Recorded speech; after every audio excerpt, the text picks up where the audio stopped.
오늘 하나님의 말씀 가운데 큰 은혜가 있기를 축복합니다.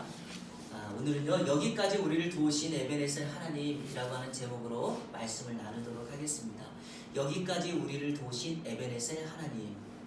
2018년의 마지막 주일을 보내며 어떤 말씀을 전할까 생각하다가 하나님이 여기까지 우리를 인도하셨다라고 고백하는 우리의 신앙을 담아서 오늘 이 말씀을 함께 나누도록 하겠습니다. 사람들은 추억과 흔적이 있는 사건이나 장소를 기념하려는 성향이 있습니다. 그것이 잊을 수 없는 일이기도 하지만 무엇보다 우리 인생의 중대한 전환점이 되었기 때문에 그 사건이나 장소를 기념하려 할 것입니다. 저 같은 경우에는요, 10년 전에 2018년 12월에 미국 유학길에 올랐을 때 참 기억이 많이 남습니다. 그리고 유학 중에 가족들과 함께 나이아가라 폭포에서 배를 타고 그 광대한 폭포의 물을 맞을 때 그 시간을 잊을 수가 없습니다. 그리고 지난 12월 셋째 주 교회를 개척하며 준비하고 공사하고 이곳에서 첫 예배를 드린 그 시간을 결코 잊을 수가 없습니다. 사람들은 그러한 사건이나 장소 등을 잊지 않으려고 그 장소에 가서 사진을 찍기도 하고 기념품을 사오기도 하고 특별한 이름을 그곳에 붙이기도 합니다. 그래서 삶이 지치고 고단할 때마다 그때를 추억하거나 사진을 보면서 새 힘을 얻고 새 다짐을 하기도 합니다. 오늘 본문에도 그와 동일한 명칭이 하나가 등장합니다. 그 명칭이 바로 에베네셀이라고 하는 명칭입니다. 이스라엘 백성들이 블레셋과의 전쟁에서 승리한 후에 그 승리를, 그 사건을, 그리고 그 장소를 기념하기 위해서 돌 하나를 가져다가 기념비를 세우고 그 기념비의 이름을 에베네셀이다 라고 불렀던 것입니다. 에베네셀의 뜻은 여호와께서 여기까지 우리를 도우셨다, 이런 뜻입니다. 저는 오늘 2018년의 마지막 주일에 이스라엘 백성들이 하나님의 도우심을 기억하며 세웠던 에베네셀의 그 기념비의 의미를 살펴보면서 우리 모두가 2018년 한 해 동안에 여기까지 하나님이 인도하셨다고 다시 한번 고백하고, 그리고 앞으로 살아갈 우리의 시간 내 그 에베네셀 하나님이 동일하게 우리와 함께하기를 간절히 소원합니다.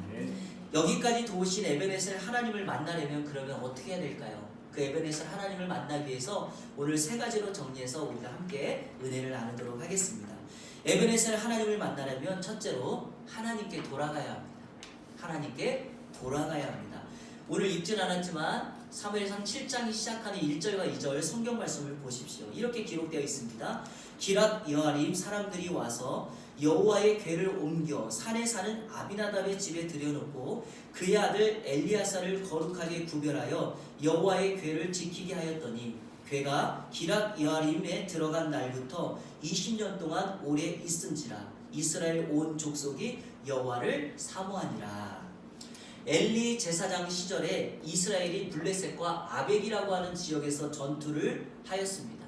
그 전투에서 이스라엘 백성들이 하나님의 언약궤를 가지고 전투에 참여합니다. 왜냐하면 그 언약궤를 가지고 가면 하나님이 우리를 도울 것이라 생각했기 때문입니다. 승리를 장담하며 전쟁에 나갔는데 전쟁에 패하고 맙니다. 더 황당한 것은 이스라엘 백성들이 목숨 걸고 지켜있는 이 언약궤를 블레셋에 빼앗기까지 합니다. 전쟁에도 패하고 언약궤도 빼앗깁니다. 그 이유가 무엇일까요? 이스라엘 백성들은 하나님과의 온전한 예배와 관계, 섬김이 없이 언약궤라고 하는 그 물건에만 추종했기 때문에, 그리고 엘리 제사장을 비롯한 당시의 백성들의 죄악 때문에 그들은 전쟁에서 패하고 맙니다. 여러분, 언약궤 자체가 능력이 없는 것이 아닙니다. 언약궤는 능력이 있음이 충분합니다. 왜냐하면 블레셋이라고 하는 나라가 이스라엘과의 전쟁에서 승리한 다음에 그 언약궤를 전리품으로 빼앗아 옵니다. 그 언약궤를 자기네 나라의 신전, 다곤의 신전에다 그 언약궤를 넣어 놓았는데 다음 날 가보니까 언약궤 앞에 서 있던 다곤의 신전이 엎어져 있고 목이 잘려 있는 거예요. 우연이겠거니 생각하고 다음 날에도 그 언약궤를 동일하게 놓습니다. 그런데 놓았는데 다음 날에도 다곤 신전에 있었던 신의 우상이 엎어져 있고 목이 잘리고 팔다리가 다 잘려 있는 거예요. 그래서 블레셋 사람들이 이 언약궤는 능력이 있는 이스라엘의 신이구나 라고 하는 생각을 합니다. 결국에 그 언약궤가 오늘 본문에서 읽었던 레위 사람 아비나답의 집에 가게 되었고 그의 아들 엘리야사를 구별하여 언약궤를 돌보게 합니다. 그리고 시간이 20년이 지났습니다. 오늘 성경 말씀 2절 하반절에 이렇게 기록되어 있습니다. 이스라엘 온 족속이 여호와를 사모하니라. 20년이 지난 이스라엘 백성들이 하나님과의 관계를 회복하고자 지금 준비하고 있는 것입니다. 여호와를 사모했다는 뜻이요, 하나님께 슬퍼했다, 하나님께 돌아갔다라고 하는 뜻이죠. 그래서 영어 성경 NIV에 보면 이 단어를 turn back to the Lord라고 했습니다. 여호와께 돌아갔다. 그리고 오늘부터 읽었던 우리 본문 말씀 3절에 보면 이렇게 기록합니다. 사무엘이 이스라엘 온 족속에게 말하여 이르되 만일 너희가 전심으로 여호와께 돌아오려거든, 이렇게 말합니다. 여러분, 하나님께 돌아가는 것이 여기까지 도우신 에베네셀 하나님을 만나는 방법입니다. 그렇기 때문에 우리가 하나님을 만나기 위해요. 그리고 에베네셀 하나님을 만나기 위해서는 내 일부만이 아니라 전심으로 하나님께 돌아가야 합니다. 사무엘은 오늘 그 하나님께 돌아가는 방법을 3절에서 두 가지로 우리에게 소개합니다. 자, 우리 3절 말씀을 다 같이 한번 읽어보도록 하겠습니다.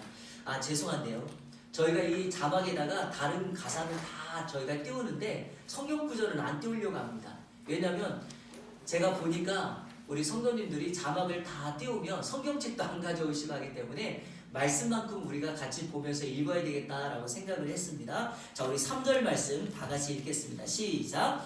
사무엘이 이스라엘 온 족속에게 말하여 이르되 만일 너희가 전심으로 여호와께 돌아오려거든 이방 신들과 아스타롯을 너희 중에서 제거하고 너희 마음을 여호와께로 향하여 그만을 섬기라. 그리하면 너희를 블레셋 사람의 손에서 건져내시리라. 아멘. 먼저 이방신들과 아스타롯을 제거해야 합니다.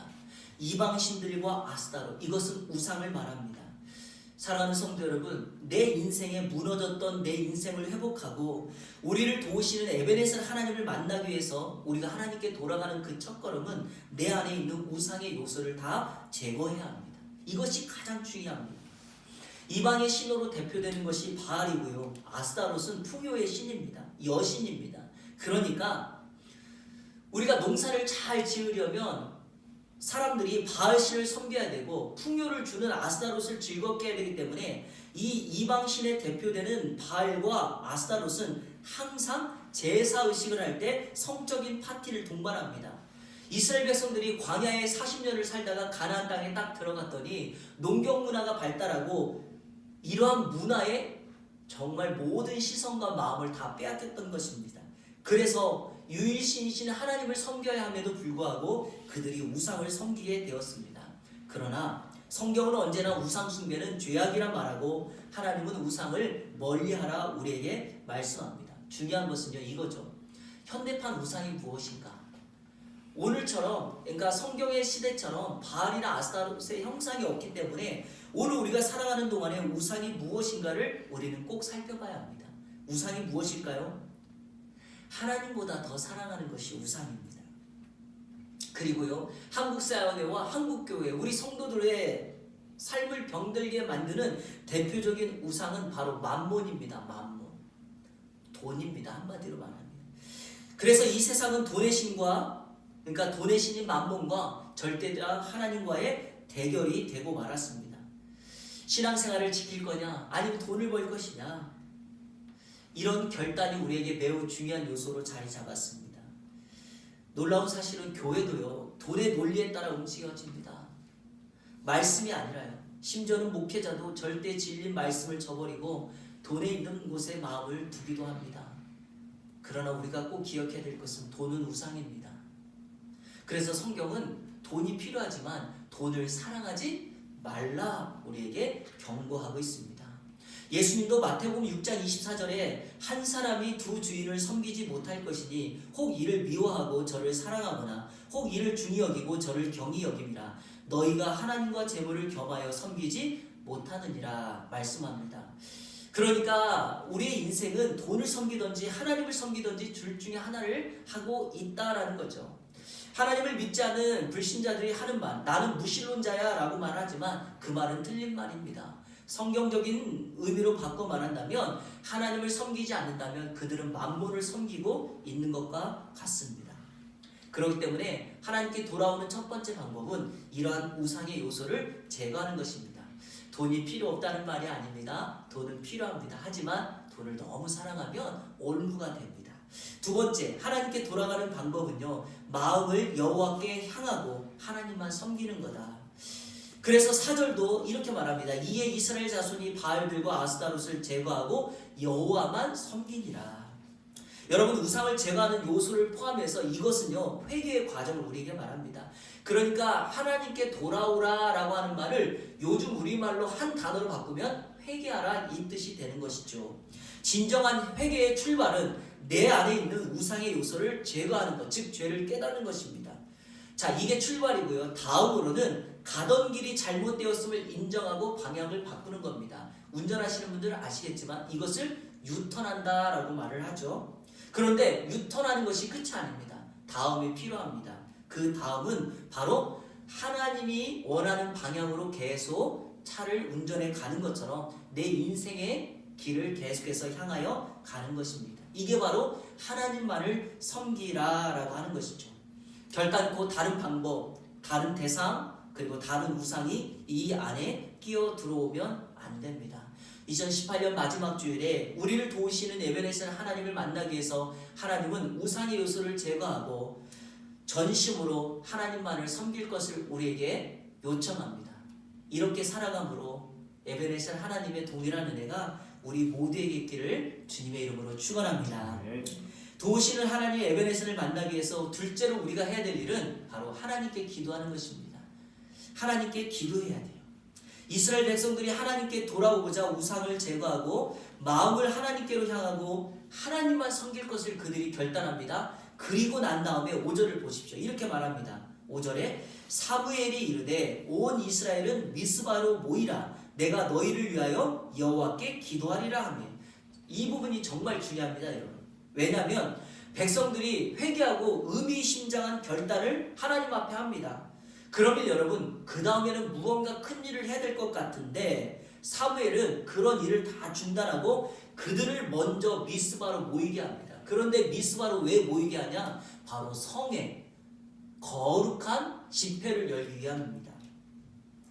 미스바라고 하는 장소보다 더 중요한 것은 미스바에서 하나님을 만나는 대성회가 이루어졌다라고 하는 것이 더 큰 의미가 있습니다. 자, 이게 신앙의 원리입니다. 단순합니다. 회개했습니다. 그 다음에는 반드시 하나님을 만나는 성회, 예배, 그리고 집회, 이것이 우선적으로 있어야 된다는 것입니다. 그리고 영적 성회의 핵심이 바로 기도라고 사무엘이 알려주고 있습니다. 사무엘은 백성들을 미스바에 모이게 한 이후에 자신이 백성들을 위해서 기도하겠다고 말합니다. 왜냐하면 기도가 하나님의 능력을 이 땅에 가져오게 하는 통로이기 때문입니다. 저 또한 예한교회 담임 목사로서 사무엘처럼 교회와 우리 성도님들을 위해서 기도하기로 결단합니다. 이럴 때 아멘 한번 해주셔야 되는데 그런데요, 이 사무엘의 헌신이 백성들에게까지 영향을 미칩니다. 참 놀랍죠? 6절을 다 같이 읽겠습니다. 시작. 그들이 미스바에 모여 물을 길어 여호와 앞에 붓고 그날 종일 금식하고 거기에서 이르되 우리가 여호와께 범죄하였나이다 하니라. 사무엘이 미스바에서 이스라엘 자손을 다스리니라. 아멘. 사무엘이 내가 너희를 위하여 기도하기로 결단한다 라고 말을 했더니 그 이야기를 들었던 백성들이 세 가지 일을 결단합니다. 행동을 취합니다. 첫 번째, 물을 길어 여호와 앞에 붓습니다. 여러분, 물을 하나님께 붓는다는 것은 전적인 회개와 헌신을 다짐하는 행동입니다. 그래서 통회의 책을 기록하고 있는 예레미야 애가 2장 19절에 보면 내 마음을 주의 얼굴 앞에 물 붓듯 할지어다. 마음을 하나님 앞에 물 붓듯 한다는 말은 내가 하나님 앞에 전적으로 회개하고 다짐합니다, 헌신합니다 라고 하는 의미를 담고 있죠. 두 번째는 금식합니다. 금식이라고 하는 것이 무엇이죠? 입을 닫고 음식을 거절함으로 내 안에 채우는 것을 하나님의 영적인 것으로만 채우겠다고 하는 것. 그리고 죄의 슬픔으로 인하여 육체적인 공급을 중단하겠다라고 하는 결단이죠. 그래서 가만 보면 성경에 꼭 회개의 자리에 금식이 동반하는 것을 알 수가 있습니다. 그리고 세 번째로는요, 이들이 하나님께 범죄했다고 입을 열어 하나님 앞에 고백하고 선언합니다. 우리가 하나님께 범죄하였습니다 라고 입을 열어 말하는 것이죠. 그런데 여러분, 이게 중요합니다. 많은 분들이요, 종종 내가 하나님 앞에 회개했다, 마음으로 회개했다 라고 말하지만 입을 열어서, 뭐 굳이 사람한테 할 필요까지는 없겠지만 입을 열어서 하나님 앞에 인정하는 이 과정이 때로는 필요합니다. 사람에게는 할 필요가 없어요. 왜냐하면 사람에게 하면 가십거리가 되니까 할 필요는 없지만 하나님과 1대1로 서서 그 하나님 앞에 하나님, 내가 범죄하였습니다 라고 고백하는 공개적인 선언이 필요합니다. 이 세 가지를 백성들이 행하였죠. 자, 여러분, 기도하면 어떤 일이 벌어집니까? 하나님의 응답이 옵니다. 그런데 오늘 본문에 보니까 꼭 그렇지만 않을 수도 있다는 것을 배우게 됩니다. 자, 7절을 보십시오. 사무엘이 백성들을 위하여 기도하기로 결단하고 백성들은 다짐합니다. 그런데 7절에 어떤 사건이 벌어지는가? 시작! 이스라엘 자손이 미스바에 모였다함을 블레셋 사람들이 듣고 그들의 방백들이 이스라엘을 치러 올라온지라. 이스라엘 자손들이 듣고 블레셋 사람들을 두려워하여. 아멘. 하나님의 응답이 축복으로 오는 것이 아니라 갑자기 기도하였더니, 결단하였더니 블레셋 사람들이, 이스라엘 백성들이 미스바에 모였다는 소식을 듣고 공격하러 오는 것입니다. 근데 여러분, 엄밀하게 보면 이게 진짜 응답이에요. 왜 이게 진짜 응답이냐?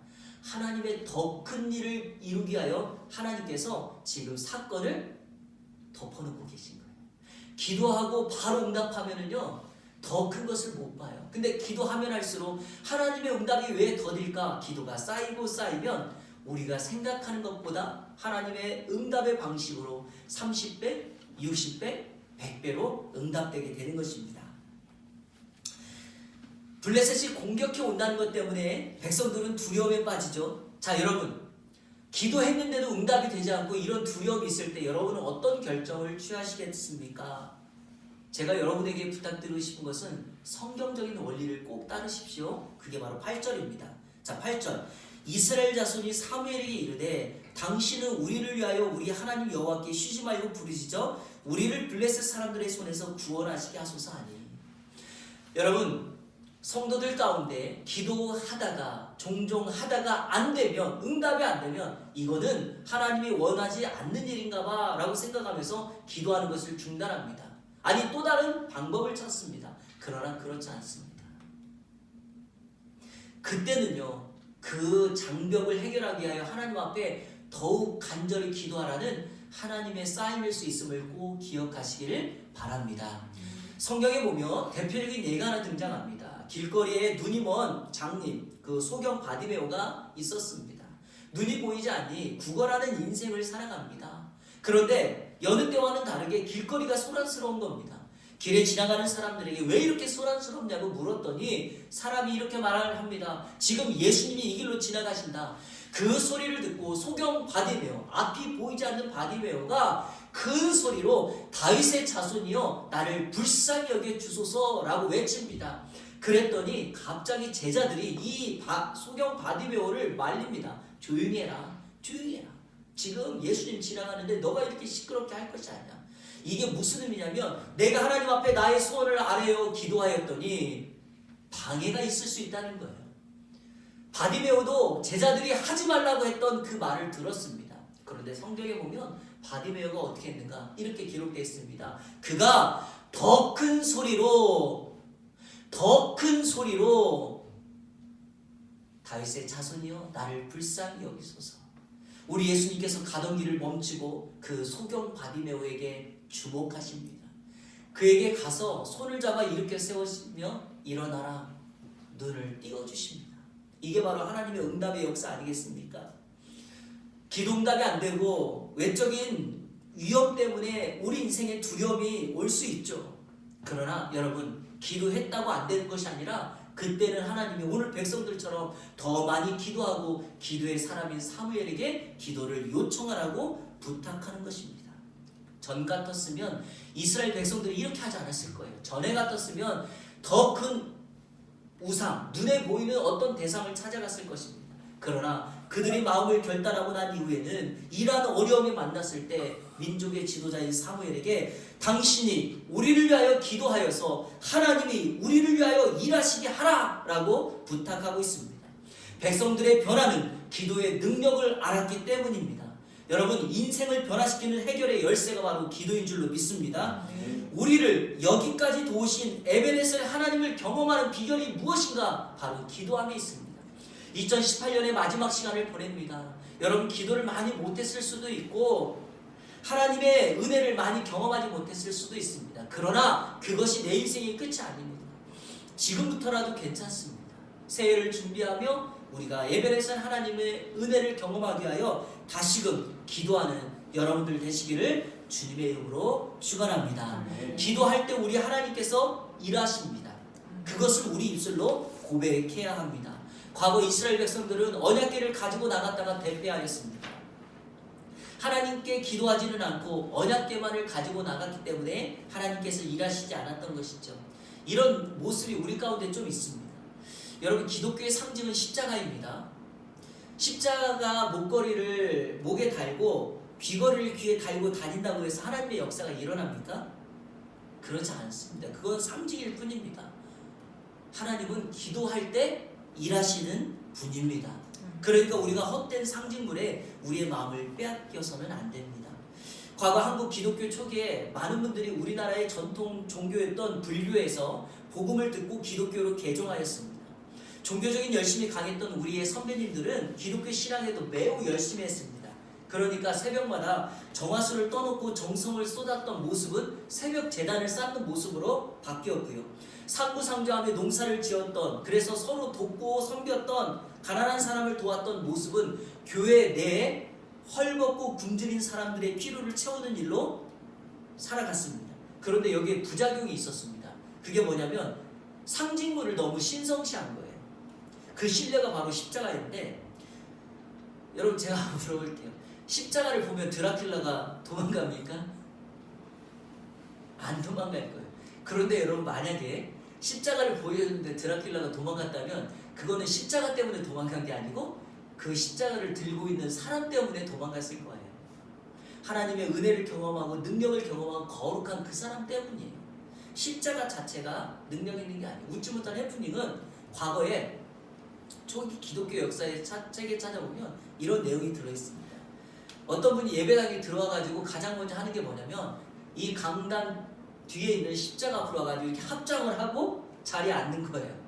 그리고 예배가 다 끝나고 돌아갈 때 또 강단 앞에 나와서 십자가를 보면서 합장하고 돌아가는 거예요. 이게 왜 그럴까요? 불교에서 부처님께 합장하는 그런 이미지를 마치 십자가가 예수님과 똑같은 형상화되어 있는 것으로 생각했기 때문에 이런 웃지 못할 해프닝이 벌어진 것입니다. 다시 한번 말씀드리지만 외적으로 드러나는 상징물에 능력이 있는 것이 아닙니다. 중요한 것은 온전한 회개, 기도가 능력이 있습니다. 그리고 그렇게 함으로 우리가 하나님 앞에 나아가면 하나님은 에베네셀 하나님, 즉 우리를 도우시는 하나님이신 줄로 믿습니다. 이 은혜가 오늘 예배하는 여러분 모두에게 있기를 축복합니다.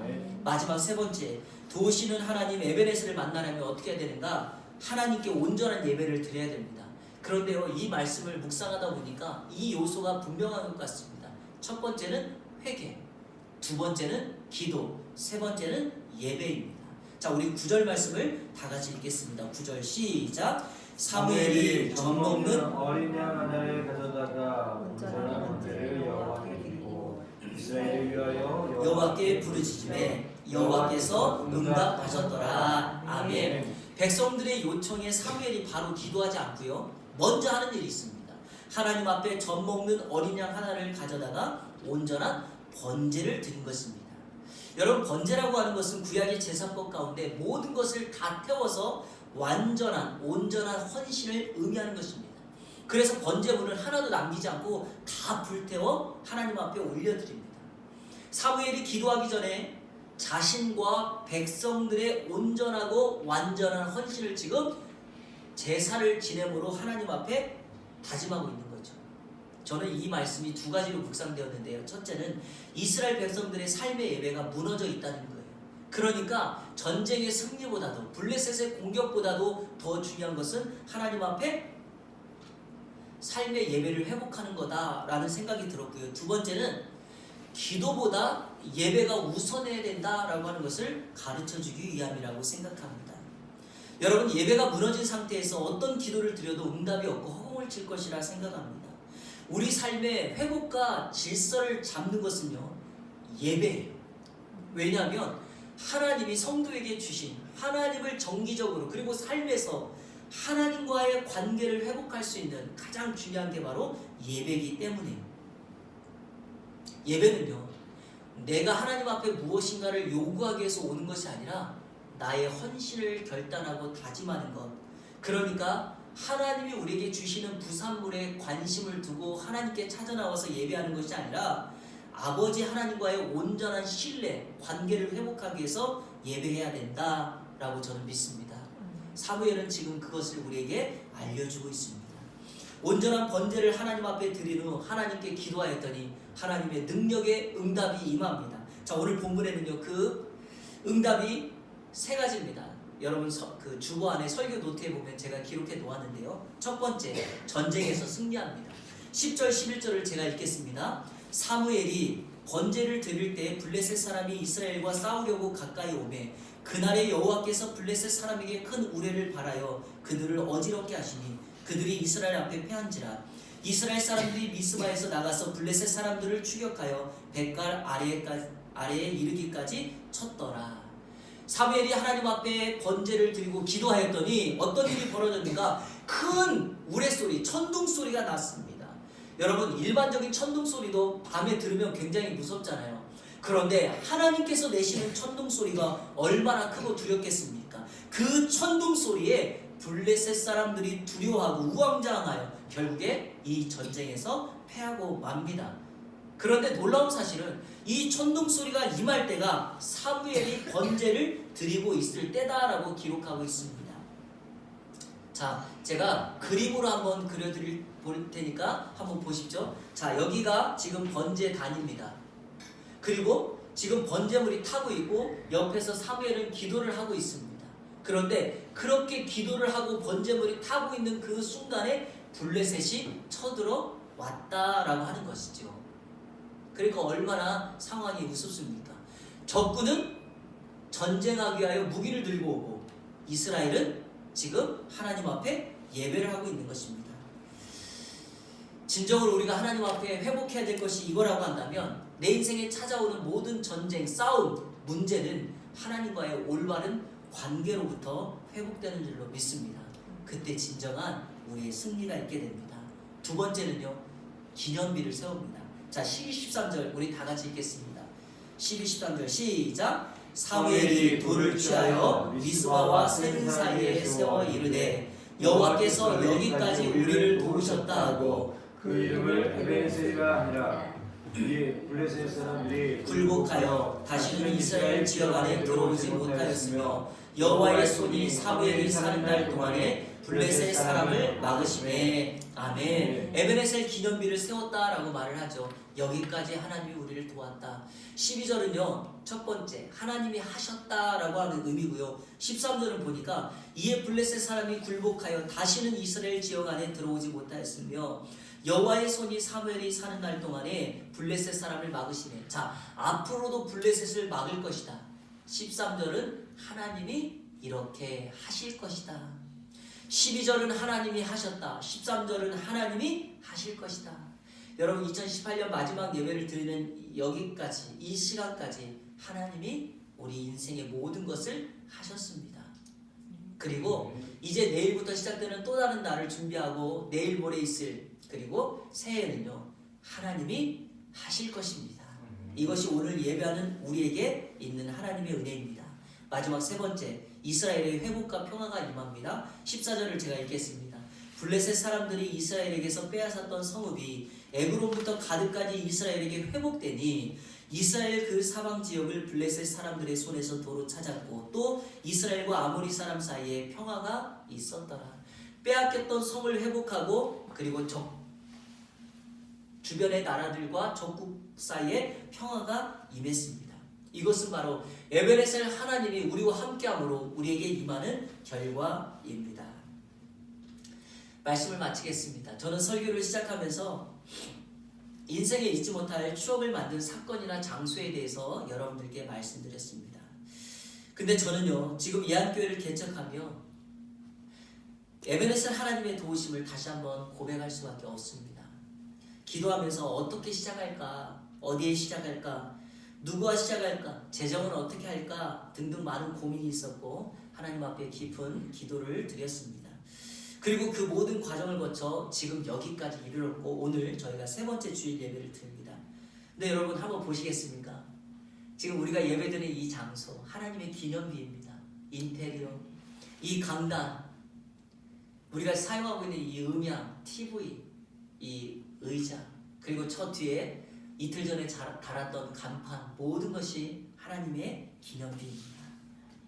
저는 앞으로 이 예한교회에 방문하시는 모든 분들에게 이 모든 것, 하나님이 여기까지 도우셨던 에베네셀의 기념비라고 저는 많은 분들에게 알려드릴 것입니다. 12월 16일 첫 예배를 드리고요. 그 다음 날부터 오늘까지 한 번도 교회 안 왔던 적이 없습니다. 그런데 제가 문을 열고 항상 들어오면서 제가 이 모습을 보면서 제 마음속에 항상 고백하였던 한 가지, 하나님이 하셨다, 하나님이 도우셨다. 저는 항상 이것을 고백합니다. 그리고 저는 말씀을 준비하면서, 그리고 제 개인적으로 다짐하는 것 하나, 앞으로 하나님이 예한교회를 도우실 것이다. 그래서 저는 하나님이 하셨고 앞으로도 하나님이 하실 것이다. 그리고 우리 예한교회를 통하여 앞으로 하나님이 하실 일을 고대합니다. 사랑하는 성도 여러분, 2018년 마지막 예배를 드리며 이 동일한 은혜가 여러분의 개인과 가정과 특별히 사업장과 일터 위에 함께 하시기를 우리 주 예수 그리스도의 이름으로 축원합니다. 아멘. 우리 시간에 한번